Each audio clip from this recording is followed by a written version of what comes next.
Uma incógnita, né? Eu considero que esse lugar da imaginação, da percepção, se você estiver bem atenta mesmo, assim, às coisas que estão te cercando, estão próximas a você, tudo pode servir de inspiração, né? Então, eu trabalho muito com imagem, a priori, e com música, muito embora eu não perceba ou coloque a música como um foco na minha criação, mas eu a considero na hora de criar, na hora de pensar a dança, na hora de elaborar a dança. E também me utilizo bastante de poesia, de literatura, né? Já visto que a gente tem na companhia, se eu não me engano, 3 a 4 trabalhos que vão por esse caminho de olhar para obras literárias e delas se inspirar, né? E esse lugar de inspiração também é um questionamento que eu tenho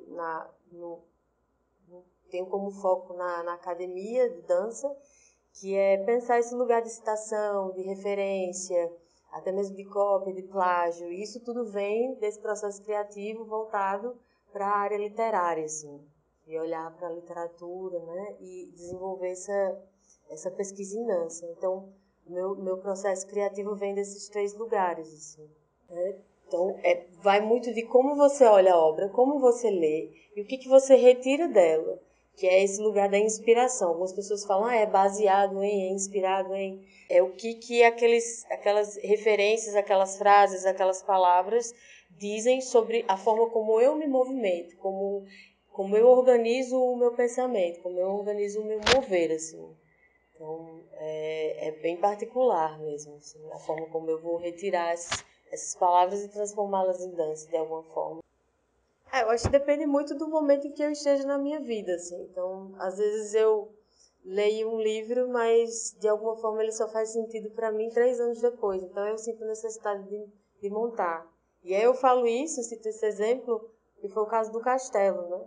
Eu montei as 3 irmãs antes do Castelo, mas eu li o Castelo antes das 3 irmãs. Então, meio que é como se tivesse lido o livro, mas só muito tempo depois foi que ele, de alguma forma, em virtude das coisas que eu estava vivendo, que eu estava pensando e elaborando na vida, eu sentia a necessidade de olhar para essa obra novamente e construir um repertório coreográfico, tendo o livro do Kafka como inspiração, né?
Primeiro eu olho para a ideia do castelo. E aí eu penso no lugar, ou não apenas no lugar do castelo, mas eu penso aonde ele está localizado. E aí me vem a ideia do que está dentro, do que está fora, do que contém, do que está contido, do que não contém, do que não está contido. Então eu já crio, a partir daí, da ideia de uma palavra, que é o castelo, um pensamento sobre espaço e tempo. Então eu já consigo, por exemplo, pensar como é que eu vou colocar o corpo dentro desse lugar e fora desse lugar. Então isso já me vem, já me vem uma ideia de como é que eu vou propor um laboratório para as bailarinas sobre como é que a gente pode estar embaixo e em cima. E aí no espetáculo, por exemplo, eu uso cadeiras que tem um espaldar alto. Então, como é esse lugar hierarquizado no corpo, né? Geralmente o que está em cima é elevado, está dizendo, e o que está embaixo está escutando. Então, também já crio um movimento a partir daí. Em termos espaciais, eu já crio esse lugar de distanciamento, o que está próximo e o que está longe. e o que está tão longe, mesmo estando próximo, e vice-versa. Então, tudo isso a partir da palavra castelo, né? Que é esse lugar de distanciamento.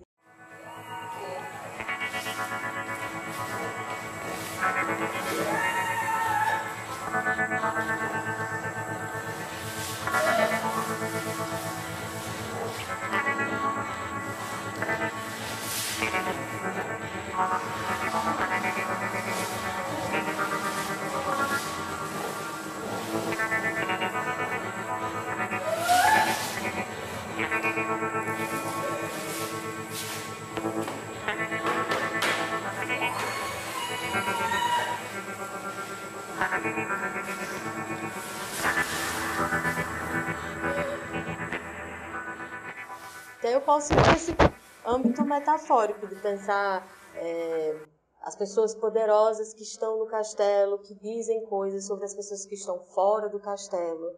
E aí vem um lugar de quem está autorizado a falar e quem está autorizado a ouvir. Quem tem legitimidade para dizer e quem não tem legitimidade para dizer. Então, quem grita no espetáculo, quem não grita. Quem sussurra, quem não sussurra. Então, eu tento pensar em termos de corpo, nesse lugar mais global. Assim. Era tarde da noite quando Ká chegou. A aldeia jazia na neve profunda. Da encosta não se via nada. Névoa e escuridão a cercavam. Nem mesmo o clarão mais fraco indicava o grande castelo. Espantava-se também com a extensão da aldeia, que não tinha fim. Sem parar as casinhas, os vidros das janelas cobertos de gelo, a neve, o vazio de gente. Finalmente, ele escapou dessa rua paralisante. Uma viela estreita o acolheu. Neve mais profunda ainda. Era uma tarefa árdua erguer os pés que afundavam. Como é que ele vai entender, de outro modo, aquilo que é óbvio para nós? Que o Sr. Clam nunca irá falar com ele? O que estou dizendo? Irá. Ele não pode jamais falar com ele. Ouça, Sr. Agrimensor. O Sr. Clam é um senhor do castelo. Por si só, isso já significa uma posição muito elevada, independentemente do posto que ele possa ocupar.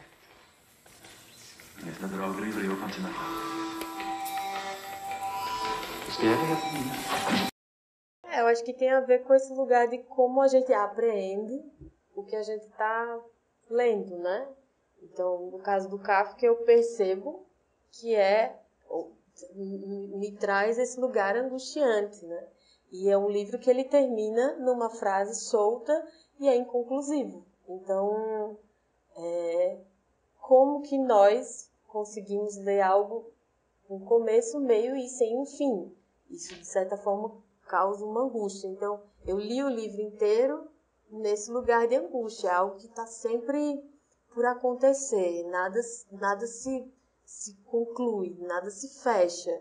E quando se desenvolve, você acha que vai engatar numa solução, a coisa simplesmente termina. Isso é muito angustiante. Então, talvez esse ritmo que você fala seja esse lugar de como a obra está construída e como eu leio a obra, né?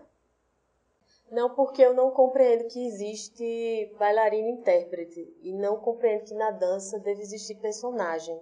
Porque a partir do momento que eu interpreto alguém ou que eu sou personagem, eu me distancio de mim. E isso é uma impossibilidade, eu não tenho como me distanciar.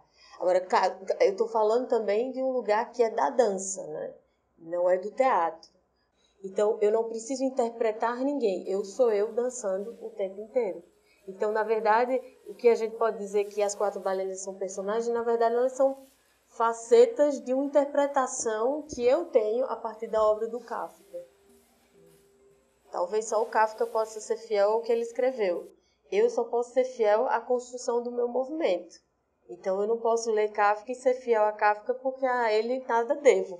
Então, quando eu leio a obra e ela me chega da forma como ela chega, e é por isso que eu falo desse lugar perceptivo, que a gente tem muito esse engano de achar que a percepção acontece depois da ação. E, na verdade, a percepção é exatamente agora. Então, quando eu leio e eu consigo compreender, e o que eu apreendo das palavras que estão ali, é a elas que eu devo fidelidade. porque é a partir delas, da forma como eu as interpreto, é que eu vou desenvolver um corpo que dança. Até 2011, e a companhia surgiu em 2004, né? Até 2011, a gente trabalhava muito com repertório coreográfico, né? Não tinha tanto abertura para espaços de pesquisa, de análise de movimento, muito embora a gente fizesse isso em workshops, oficinas, com outros bailarinos e tudo.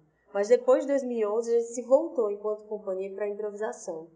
E a improvisação, ela é um lugar que pode ser tanto individual como coletivo, né? Então, a gente tem essa divisão. No caso do Castelo, foi um trabalho que a gente começou mesmo a dar abertura, mas muito pouco ainda, para esse lugar de construção individual, de uma pesquisa mais singular, onde cada bailarina tinha uma participação, onde cada bailarina dizia, Joyce, eu acho que eu quero investigar aquele caminho, eu quero pensar aquilo dali, mas de uma maneira muito pequena ainda, eu confesso. E é um trabalho que foi montado em 2009, então a gente ainda estava nesse processo de se entender se queríamos ser uma companhia altamente coreográfica ou trabalhar só com improvisação, que é o caso de hoje, né? Eu li o Jorge de Uberman na época que eu estava no doutorado, estava morando em São Paulo, e minha professora, na época, acho que era a Cris Greiner, ela me apresentou o autor. E aí eu tive muita vontade de ler o Sobrevivência dos Vagalumes. Ela não discutiu em sala de aula, ela citou. E eu achei que no momento que eu estava em termos artísticos, faria muito sentido eu ler. Então esse foi o primeiro momento que eu tive contato com o autor e com a obra. Diferente do Kafka, ele é uma obra de filosofia, né? Um livro de filosofia. Então ele se debate com questões que não são tão, digamos assim, parecidas com literatura, né?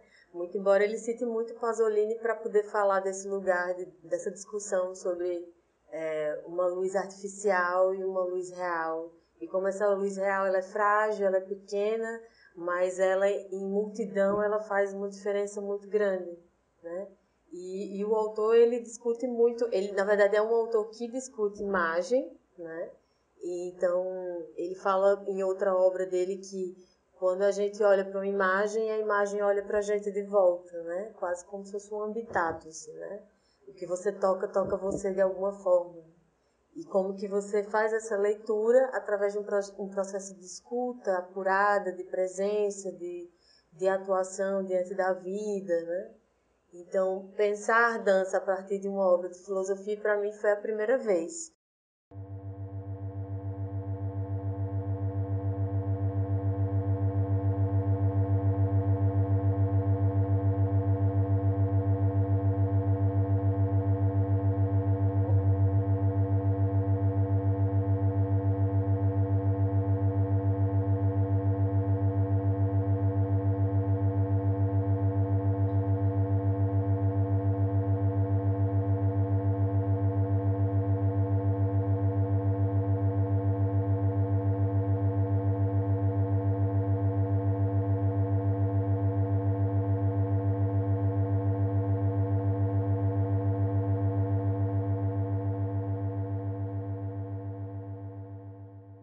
Muito embora em outros momentos eu já tenha lido filosofia e tenha utilizado em espetáculos, inclusive como o Castelo, mas eles não foram os disparadores, né? No caso do Sobrevivência dos Vagalumes, sim. A obra foi um disparador para pensar como é que eu poderia fazer uma dança frágil, assim. E o espetáculo ele é todo em cima de duas estruturas que eu chamei de embalar e fagulhar. E a gente dança no escuro.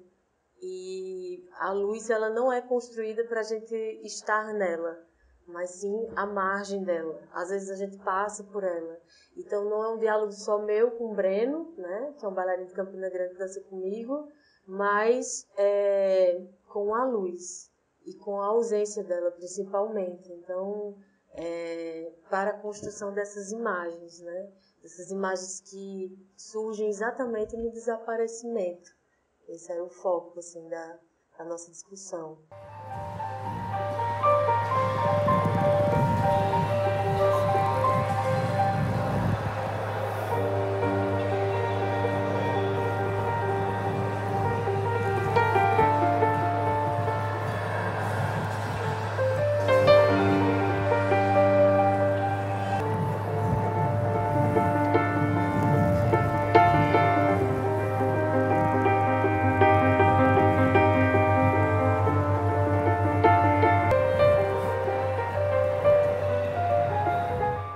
E aí dentro dessa estrutura, de como é que o corpo embala, e desse embalo ele cria fagulhas de movimento, o que é que ele constrói, quais são as imagens de sobrevivência, de resistência que esse corpo constrói na ausência da luz, né? Para pensar também o que é que aparece no escuro, desaparece no claro, enfim, como é que esse corpo, que aparentemente está tão fragilizado e doente nessa sociedade que a gente vive, ele consegue ainda resistir, sobreviver, mesmo com uma luz bruxuleante, como ele fala, né? Mas em multidão faz sentido, assim. No coletivo, viver em coletivo, pensar o coletivo faz sentido. Aos primeiros clarões do dia, que são uma coisa indizivelmente bela, bebemos as últimas gotas de vinho de nossas garrafas. O sol parecia uma pérola verde. Eu me despi e dancei em honra da luz. Eu estava completamente branco, enquanto os outros, envolvidos em seus cobertores como peões, tremiam ao vento.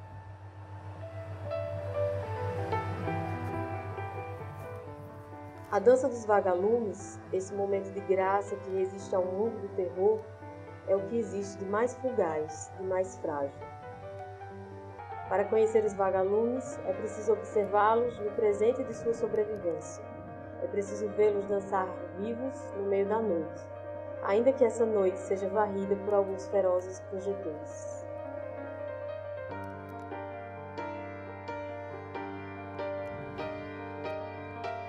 Apesar de certa forma, me trazer uma angústia pela crítica à sociedade, por pensar nesses lugares de imagem que são criados na sociedade, me traz uma angústia que é diferente da obra do Kafka, né? Que, na verdade, é uma angústia muito mais próxima, né?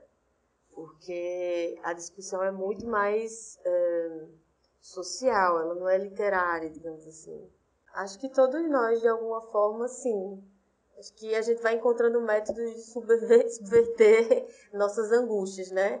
Tem pessoas que tomam remédio, tem pessoas que malham até cansar, tem pessoas que comem, né? A sociedade está bem doente, eu acho, assim. Mas cada um está encontrando sua maneira de sobreviver, assim, eu acho. E a forma como eu li o livro, no momento em que eu li, fez sentido criar um trabalho com essa proposição de ser todo improvisado dentro dessas duas estruturas estruturas teste, que a gente chama, né?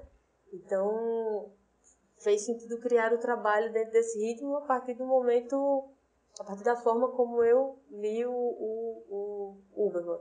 Talvez uma outra pessoa que leia a obra crie algo completamente diferente, né?